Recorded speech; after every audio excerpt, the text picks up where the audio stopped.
22, we will see a kind of small aircraft in routine operation that are using certified electric propulsion systems.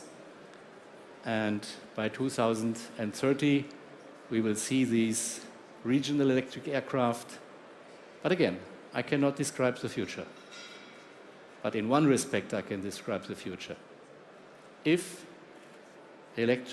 hybrid electric propulsion for aircraft will not be there in routine operation in regional airliner traffic by 2030, the goals, CO2 reduction goals of Flight Path 2050 will not be met. This I can say about the future. So thank you for the moment. Thank you also.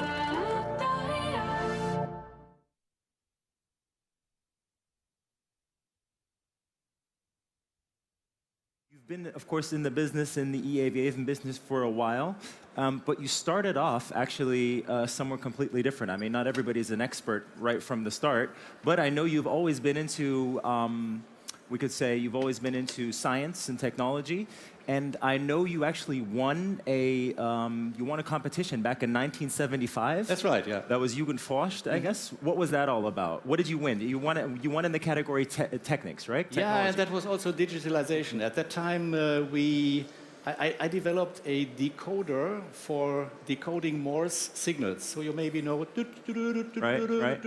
And this is given by hand, that it's irregular. And at that time, the only thing you could buy was a bunch of TTL integrated circuits. And with that, I did such a decoder that was adaptive, that could learn how to interpret the speed variations of the one who is giving the Morse signals. And that was basically transmitted to an electrical typewriter, right? Which is able to actually transform the Morse codes into letters. And then came those people who developed the microprocessors just a couple of years later. And now you can do it with, I think, 90 lines of code, maybe 100 lines of code. But you've come a long way, and we're going to fill up the stage now. So, which seat would you like to take? You have the right to choose. Whichever. Whichever. Then you take the first one over here. And I'd like to extend the round now by some more experts. We'll all be talking about aviation, of course, and how Siemens plays a role in this, and of course, the role of digitalization in this whole process. So please welcome the Director Aerospace Competence Center at Siemens Industry Software, Thierry Olbrechts. Welcome. Then we also have the Business Development Manager, Mr. Fabian Kraus. Welcome. For additive manufacturing. Fabian, hello. And also from MindSphere, the Business Development Manager, Matthias Lutz. Welcome on stage, gentlemen. Matthias. Hey, Matthias. So, quite a big round, and I think Dr. Anton already started it off very nicely here with his presentation and what it's all about. But until, 2030, this should be a viable business, I suppose, just like you said. But we still have a lot of work to do until then. Maybe when we start off with Dr. Anton talking about the connections to digitalization. Maybe you can explain to us how we start off here. I think there are three areas which are very much connected to digitalization. The one is the design. So in the design phase, yes, we are using the best material and trying to make everything best. But we can only do this by simulating all of the effects that govern such a system at the same time. So in the electric machine, the thermal cooling is very important, but at the same time the electromagnetics, at the same time the stress. I could continue that. You have to look at everything at the same time based on one common model. So it has to be an integrated software suite. So this is why SimCenter, the integrated digitalization, is the enabler for that. Now, then, when it comes to the prototype, we need to be rapid, we need to be fast, so we need fast prototyping, but also we need to do things that are not possible in a normal way. So we need 3D printing. We are using 3D printing quite a lot. And this is again connected to the digitalization. Then it comes to the testing. The testing is just testing what was developed before as a digital test of the digital twin in the digital world. So you just transfer what you did in the digital design into the real testing and do the same that you did to the digital prototype before. Then it comes to the operation. And in the operation, it is so important to always know about the health status, because you do not want to lose a single soul. So you cannot afford to have a mistake in a system. It has to work. So you always have to know exactly about the health status of everything. Safety is the most important. So while I was talking a lot about power to weight ratio, this is the conditio sine qua non. But even more important is the safety, and this by connection to the mind sphere. And then again, the digitalization brings us in touch with the 3D printing, because we will later hear how much we can do during the operational phase also, not only having printed the thing first, but then when you need a spare part, again, using the printing. So all these connections to the digitalization are inevitable. Otherwise, we would be stuck with what we have. We can only do the disruptive step by digitalization. So you were talking about the operation via MindSphere. MindSphere is, so to say, the open cloud-based IoT platform by Siemens, which you can also visit, by the way, here on the stand. Mr. Lutz, you're kind of responsible up there for bringing all these different parts of business together and having it work. So where does the value chain come into play here? Yeah, first, I think we can say that MindSphere lets you speak with your aircraft in future. So where I do see first applications as well in e-aviation is condition monitoring via a platform, condition monitoring based on algorithms, which might be brought in as well by experts, small companies in the ecosystem. And talking about the owner of the fleet of aircraft, the first step he has to take is a management of his fleet of aircrafts, of his assets on the ground. And this can be done by MindSphere, the open IoT operating system from Siemens. So could we say that MindSphere is kind of responsible for keeping that electrical plane in the air? Absolutely. Really? In every sense, in the sense of the operation, in the sense of the safety, the maintenance, yes. So if we look at the product, it's a very complex product, and new technologies, new ways of communication between these new technologies. Performance engineering, I guess, plays an ever more important role here than anywhere else, huh? Absolutely, absolutely. Well, it was quite interesting when you stated, Dr. Anton, that we are talking about the same physics. But let's say electrical aircraft will enable new aircraft concepts, whether it's aircraft concepts on the structural side, whether it's systems concepts, so new concepts to basically create that propulsion on the aircraft. And of course, there's also a lot of software that will be integrated. So the question is, how do you manage that? How do you manage that in different ways? And we have been dealing with that today on, let's say, concepts that have basically been built, or let's say that made the first flights at the end of the 50s, like on the 707. So let's say Siemens will be very pivotal to create new aircraft concepts, whether it's on the structural side, system side. Now, you deal with the same physics, but you deal with different integrations of these physics. Mm-hmm. You know, when you go to more electrical systems, you will create more thermal challenges. You will need different ways to, let's say, cool the systems. And you will need to look into how can I maybe use a fuel system as a heat sink. Now, you want these decisions to be made very, very early in the aircraft development. You actually want to fly your aircraft virtually before you're starting to build it.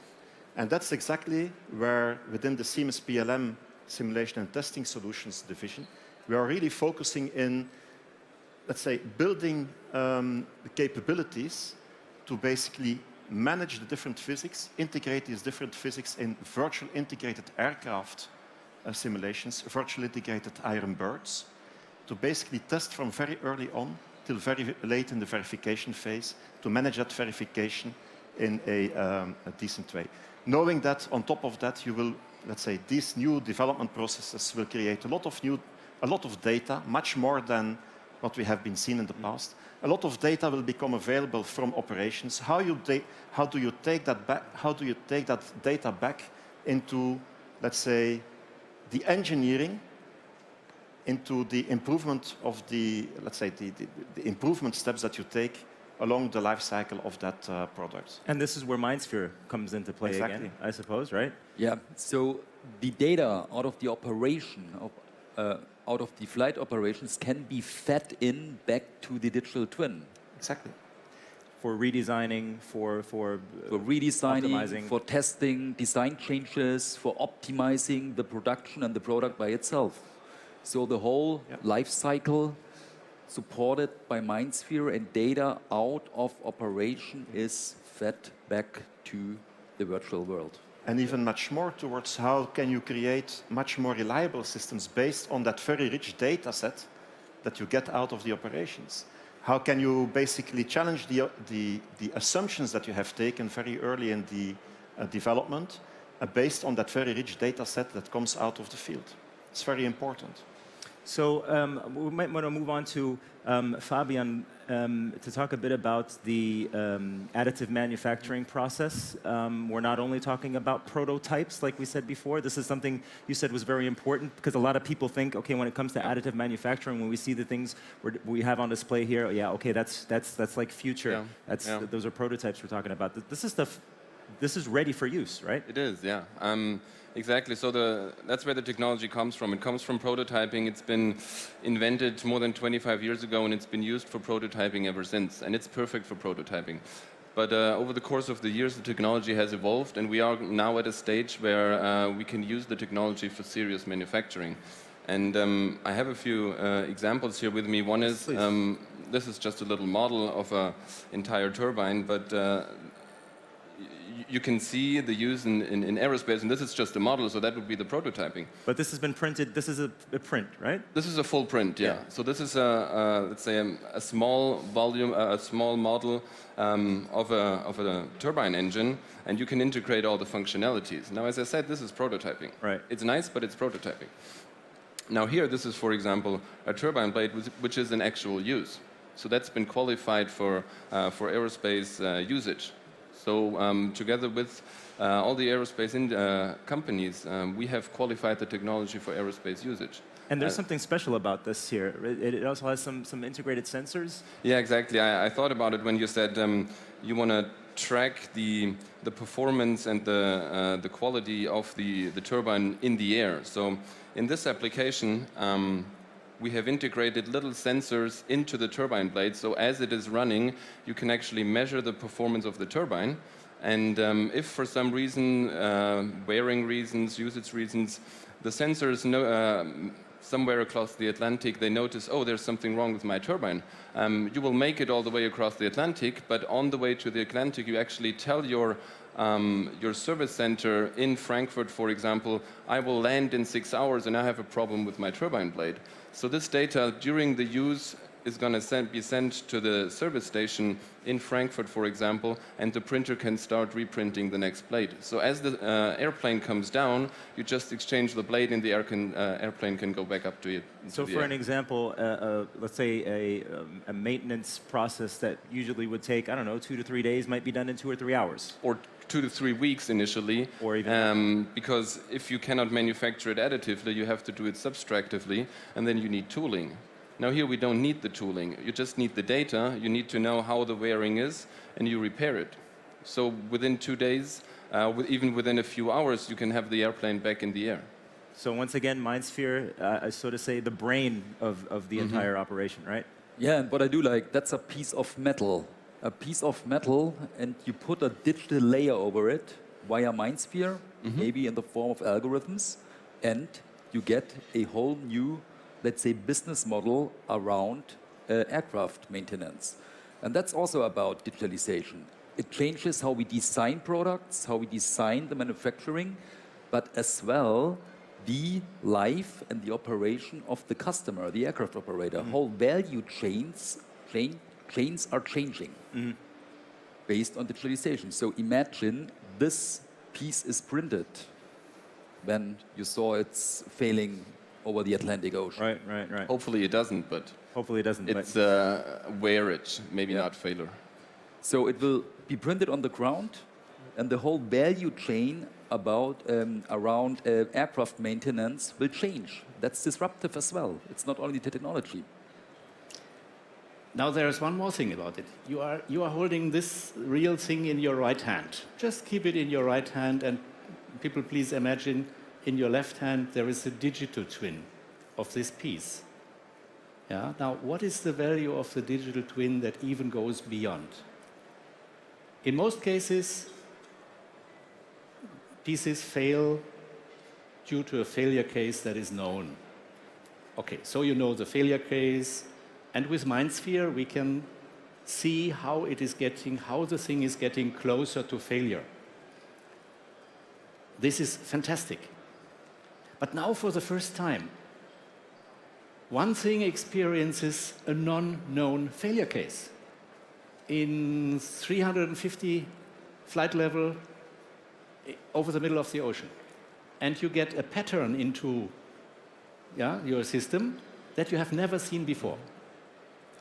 And now you ask yourself, hey, what is going on with this system? Now you have the digital twin. And now you can simulate, because you are prepared, you can simulate quickly what is this unknown failure case and how is it going to develop? Is it going to kill the turbine in a minute? Is it going to kill the turbine in 3 hours? Or is it just developing into one of the normal failure cases that you know of? And this is why it is so important when we are speaking about the digital twin, that we have the real piece in the right hand and the digital twin in the left hand, and we can always connect them even in situations which were unforeseeable, but which then can be recreated with a digital twin. I think this was just important for me to make this remark, because it explains how important this concept of the digital twin in connection with MindSphere actually is. And we can also say that any complexity can be realized, right? It's basically anything you can imagine can be printed. You have some other parts also, right? I have this little magic bag here, exactly. So while I was listening to your presentation initially, you talked about reduction of the carbon footprint. And I think in aviation, I don't know, you know the numbers, how much is a reduction by 1 kilo worth in aviation? About 1,000 euro on the investment side and 10,000 euro on the life cycle side. So any lightweighting, any reduction of weight is brilliant. Yeah. So if you look at this little application, conventionally that would have been a titanium full body component. Now we have kept the functionality, but we have reduced the weight by 50%. Fantastic. And this you do again with simulation, because you put the stress load on top of it. You know where you need a thinner lattice structure, and you know where you can have a wider structure. And then you just use all the material that you need to realize the function, and the rest you leave out. And that's a nice example, pretty lightweight. And this is actually a real part also, right? That's a real part. That's from automotive, so that's a racing pedal. Oh, a racing pedal. Yeah, in conventional automotive... I'm afraid if you give it to me, you will never get it back. We just print it again. Oh, there we go. I just wanted to ask, is it possible to maybe give that piece into the audience? Yeah. Would you want to feel it? Sure. Just so that you can basically see what is possible. You can just pass it around. So, the realization of complexity, we have the functional integration, which we just talked about, on-demand service and manufacturing. How about customization? So maybe in customization, I think in the propulsion or in the engine, maybe there's not too much to customize. But imagine after the fair, everybody flies back home. So everybody who's flying tonight received an email yesterday. For example, from Lufthansa, please pick your e-journal to individualize your trip back home. So we are used to individualizing our journey. Now, once we enter the plane, we sit into a standard seat. We have an e-journal individualized to myself, but we sit into a standard seat. But why do we sit into a standard seat? Why don't we have an individualized seat? So individualization of the interior of an aircraft, that's something we should definitely look into. How do you do that, though? I mean, Well, imagine, maybe it's not initially for the economy class, but maybe for the business and first class.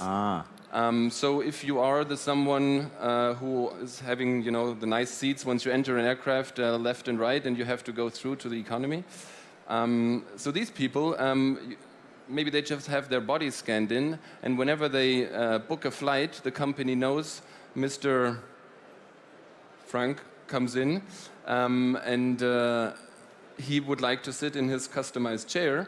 So we just print the interior of the aircraft saying, "Welcome, Frank, have a nice flight." And you sit into your individualized chair, specially bespoke to your ergonomics. and this is also not just a dream, this is also something that is possible. That is possible, yeah. So in our case, customization is for free because we transfer the digital data directly to the part. So we don't need tooling. So if you produce 100,000 parts the same way, or if you produce 100 individualized parts, the individualization is for free. Speaking of dreams, Mr. Ulbricht, are you actually, is this your dream job? Is this what you always wanted to do? And if you think about where you started and what you see nowadays, what is possible, how can you describe it?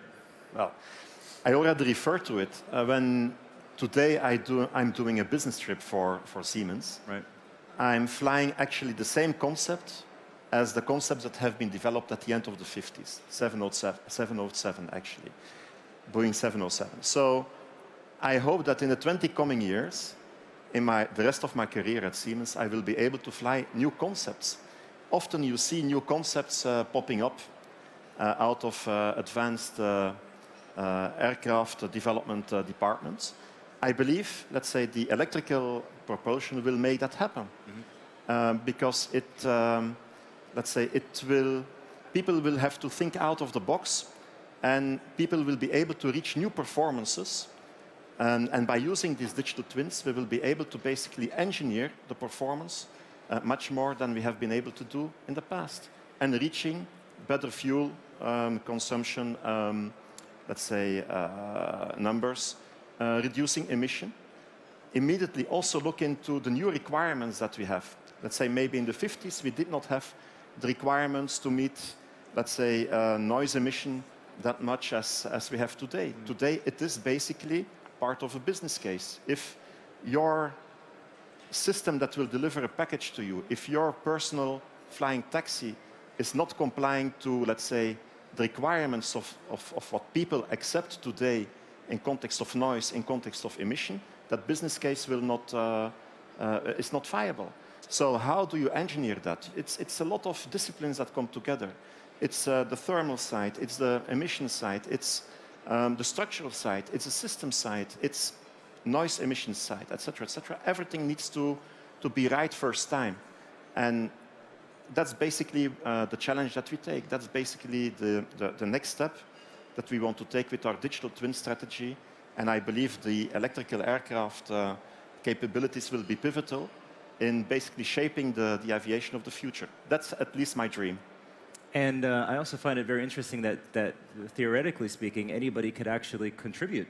If we look at the MindSphere platform, basically, which offers an entire tool chain accessible for basically every industry, then you have some entrepreneurs, young genius minds that come up with a great idea that might be interesting for developments that you've been working on now and not even aware of right now. That, who knows, maybe next year you'll be actually accessing an app from MindSphere to help reach the next stage. I think the keyword is connecting things like the aircraft with their platform, but connecting as well people to the aircraft and the whole value chain.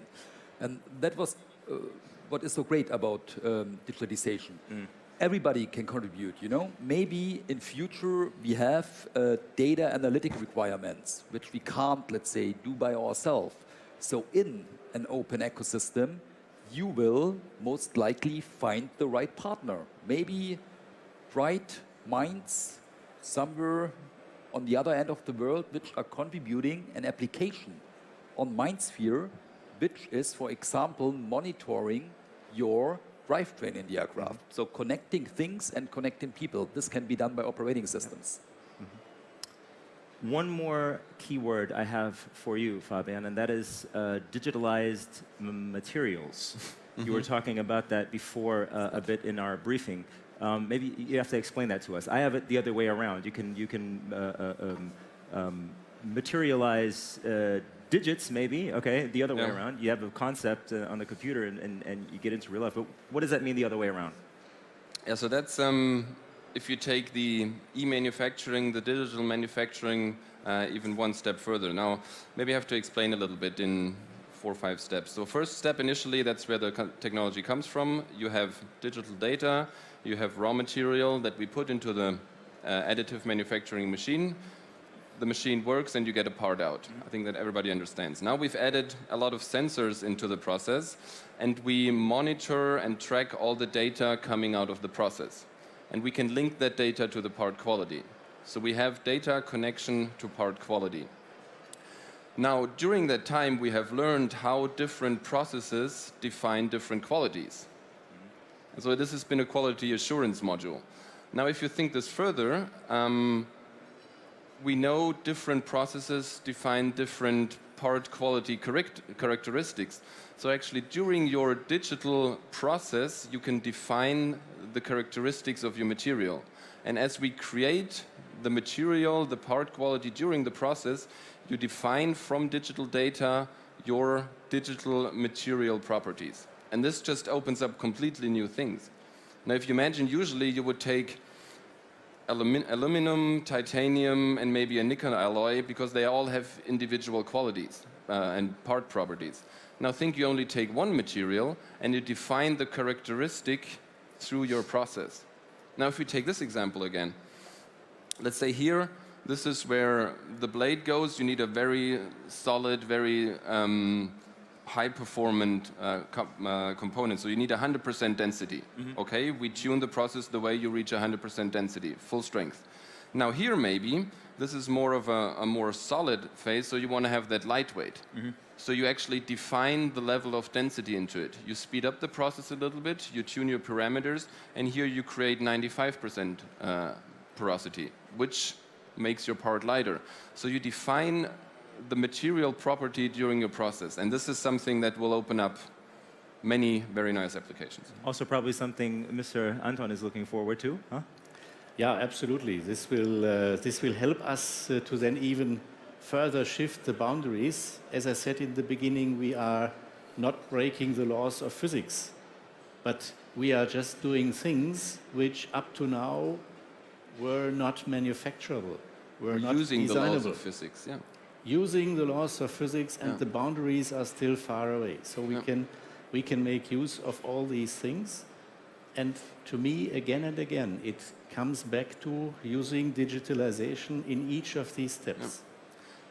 And maybe even one step further than you all could think of. Now, I started my talk today with saying, hey, is this guy crazy? Is this team crazy? What are they doing? Electric aviation, electric propulsion for aircraft. Okay, who of you in the audience knows Uber? I guess you all know Uber. Uber, the taxi company, yeah? You have the app and you can get a taxi, or an Uber, as they call it. Now, in these days, Uber hosts the so-called Uber Elevate event in Texas. And I can freely speak about that because they are also live streaming it and putting every information in the net. And they claim, and they collect all companies that they think are able to build vertical takeoff, horizontal short-haul flight, and vertical landing electrically propelled small aircraft. Are they crazy? And if you look at the reaction, every company is there. So we all now start to believe that even this is possible. Why? Because with electric propulsion and with the separation of the energy conversion from the thrust generation, you can now easily move the thrust. This small electric motor can be moved, and this one, and this one, and move the aircraft vertically in the air, and then fly. Now, this is an extreme safety issue. The software behind has to be extremely well. What is the Uber approach? Uber, of course, wants to be the app that also in the future you can call these vehicles with. So you order an Uber flight vehicle. They claim, they say that in this Uber Elevate event in these days, that they want to operate this by 2020, for example, in Dubai. Now, you all who are here at the Hanover Fair, you are probably here because you are in industry business. You are in business where you or your customers or the customers of your customers finally in the value chain reach out to infrastructure. If you think about what Uber is creating now, this will need infrastructure worldwide. It will need infrastructure for accommodating vertically takeoff and landing small electric Ubers if it becomes a reality. Now, the passengers, what do they need? What kind of digitalization do the passengers need? They need the Uber app, right? Yeah, to get their Uber. But what do the operators need that now operate these things? They need MindSphere. Without MindSphere, they will not be able to operate this fleet of small vehicles. Because only with MindSphere they have access to the safety issues, to the reliability of the systems. Only with that they have access to the usage data, when, where are my planes and who is using it, what and how. Only with that they can connect to the whole network of operating these. So if a couple of years ago we would have thought that we are kind of enormously pushing the boundaries, now there is another not that small company, Uber, pushing again the boundaries towards something which will happen only if the hardware comes.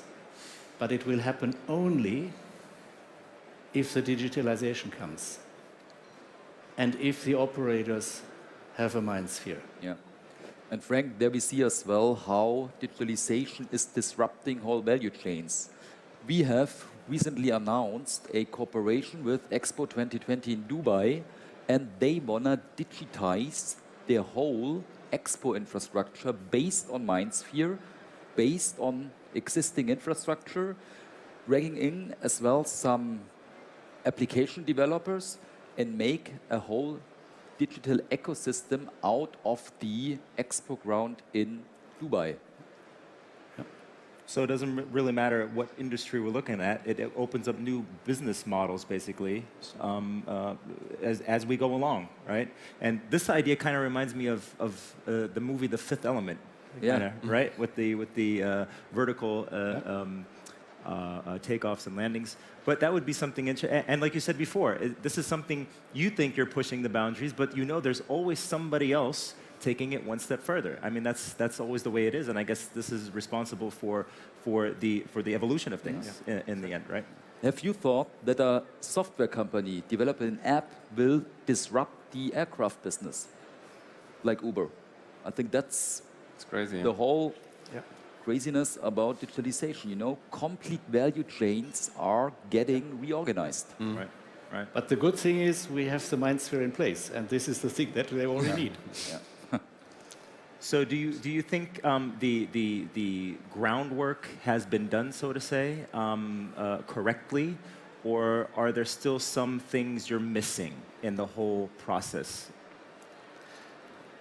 Well, since our claim is, and now I'm coming back to the regional electric aircraft for 50, 100 passengers by the year 2030. Since our claim is that these will be hybrid electrically propelled and they need propulsion power in the 10 megawatt range, there is some piece of hardware that still has to be developed, and that is an electric generator generating 10 megawatt and having a power-to-weight ratio even beyond 12. So maybe 20, maybe more than 20. kilowatt per kilogram, which is the figure of merit. And this can only be done by superconducting generators. So we are heavily working on a superconducting, large-scale, small electric generator. And this is a piece of technology that is needed. And we do believe that we can make it because we made a 4 megawatt electric superconducting generator in the past already. So if you are asking which are the challenges, there are quite a few. There is another challenge: you have to deal with high voltage on board of an aircraft. Today on an aircraft, 280 something volts is accepted. We will need 1500. We will need 3000 volts on board of an aircraft, which is totally unknown. So we are also talking about certification. Also the certifying bodies like EASA, LBA, FAA have to push the boundaries. And the good thing is they are ready to do that. They are, of course, not ready to do anything which is not absolutely safe, but they understand how important it is now to find the set of rules for this new technology, and they are working with us. This also shows us that we are on a realistic track, because EASA is so much helping us to get the certification rules ready for electric aviation using, for example, this high voltage that I mentioned. So superconducting, high power density, high voltage network distribution on board of the aircraft, power electronics that is lightweight and does not fail. All these are things to be solved, and they will bring us also new inventions which we will certainly use in the whole of our drivetrains business. So Siemens is doing so many different businesses with electrical drive systems. Imagine what we can do if we make them lighter, if we increase the power-to-weight ratio. Imagine a milling machine, a drilling machine, at the last motor, which is always being moved around together with the whole thing. If this motor is 1 order of magnitude lighter than normally, and it costs 1 order of magnitude more, it's fine, because the whole system can be reduced in cost and extended in lifetime. So there are many technical problems, issues to be solved, challenges to be solved, but they will bring us know-how that we can use widely.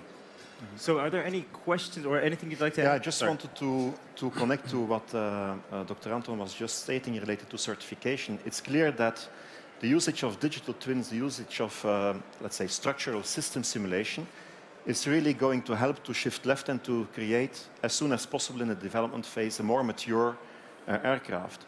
But let's say, certification bodies always rely a lot on the evidence that you can put forward with respect to, let's say, your use case, how your structure is being used and how it has been developed. So we strongly believe that, let's say, we will also go into a direction where you will have individual digital twins basically representing individual aircraft as they are flying, as they are maintained. Yeah? So in that context also, the link, the handshake between, let's say, the experimental world, and we have seen here basically embedded sensors and new ways of measuring, let's say, the condition of your aircraft in operation. Let's say, bringing that data together with, let's say, the individual digital twin of aircraft serial number this, with a certain configuration as it is 10 years after it has been built, with a lot of maintenance that has happened. Let's say, bringing all that data together, managing all that data is of capital importance and will be, let's say, one of the major, let's say, questions that certification bodies will put forward. How did you, how confident are you that, let's say, all these individual aircraft with, let's say, components being built and maybe being tailored from aircraft to aircraft, how are you sure that that these aircraft are safe, that these flying objects are safe? Yeah. Was there anything you guys wanted to contribute? Yeah, maybe you talked about certification. It also applies to digital services based on MindSphere. We still see some lack of regulation or some obstacles in bringing digital services based on a platform to all countries. So we are as well in a discussion with governing bodies to govern digital services in a efficient way. Would you say it's specifically difficult in Germany? I wouldn't say that. In Germany, of course, we have some very special requirements regarding data protection, personal private data. It also applies to passengers in aircrafts, but there's something going on, and we are in the discussions to enable businesses, use cases, new business models on our platform. So are there any... Maybe besides the challenges that we've just heard, I would like to also talk an option or a chance in the future through e-aviation. Now, if we take terrestrial aviation a step further and we think about space aviation, maybe once the e-propulsion can lift up the aircraft all the way to the space, and then we will have these space workers, for example, on Moon. Now, they work up there and they realize again, okay, there's a failure.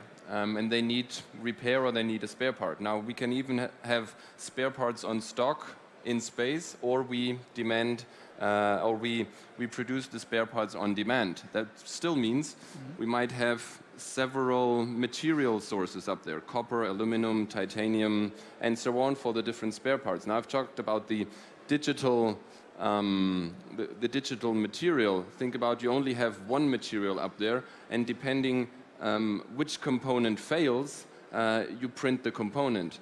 Now, this is a little glove. That's a cooperation we've done with the company ProGlove.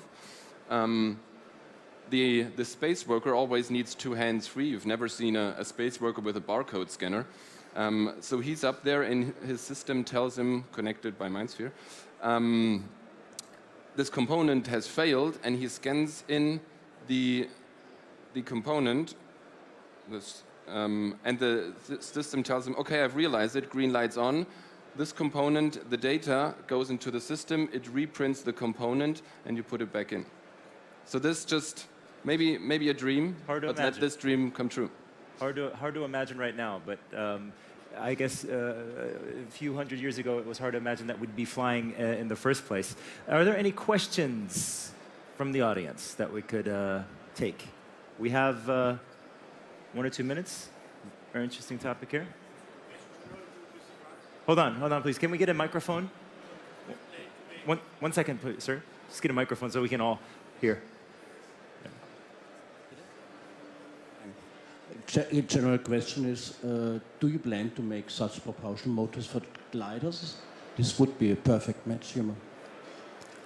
We actually started with motor gliders. The first experimental planes were motor gliders, just for the reason of certification, because a motor glider, by definition, has two states. One in which the motor is active, one in which there is no motor active. So a failure in the first electric motor that we ever did would have just pushed it back into the normal status of a glider. And I understand your question very well, because I'm a glider pilot myself. I know that there are some good friends like Lukas Nidanic in Slovenia working on fantastic small electric propulsion systems for gliders. And I suggest to connect with them, since we, of course, we are starting with the small ones to just learn, but we are now pushing the boundaries towards the megawatt, towards the 10 megawatt. This is where the business case will be, and where also the business case for you all in the audience being in different companies will be, because we will need all these components. We will need cables and plugs and everything which is connected to the units and which will have extremely lightweight. So just look forward to nice component business there also.